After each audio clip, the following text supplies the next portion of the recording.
Since a few months, I love wearing this ring here. I hope you can recognize what it is. It's a semicolon. And the meaning of a semicolon is this here. It represents a sentence the author could have ended but chose not to. And as the death of Jesus wasn't the end of everything, but the beginning of a new life that God gives us, God makes us clear that death isn't a full stop, but a semicolon. And that is what the Bible promises as well. It promises in John 3, verse 16, "For God loved the world so much that he gave his only Son, so that everyone who believes in him will not die, but will have eternal life."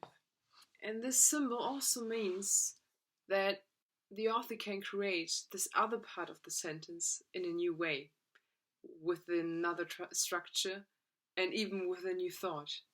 And I'm quite sure that eternal life, life after death, is very different. But also in your life here on earth, I'm pretty sure that it means the same. The sentence is going on, but pretty sure in a different way. And I believe in a good way. And this character draws through many things in life. I think, especially now, the pandemic and the lockdown are definitely a cut in society, in history, and possibly in your life as well. But in God's eyes, this time isn't a full stop. It's a semicolon.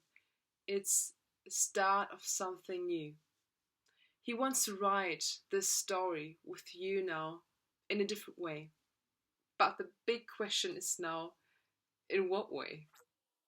What will you tell your children or your grandchildren when you look back and you start your sentence with, "Since 2020, when we had to stay in our houses for weeks, I began to..." Or what will you tell people when you're speaking about your family and how your relationships changed since 2020? What choice about your life did you make in 2020? What new dreams did you start to imagine? How did you spend your time with your children differently? What questions did you start to ask your brother or your sister? About what topic did you and your partner, your husband or your wife, start to talk about? How did you reconcile with your father, your mother, your sister, your brother, your friend? And what side of God's character did you discover in 2020?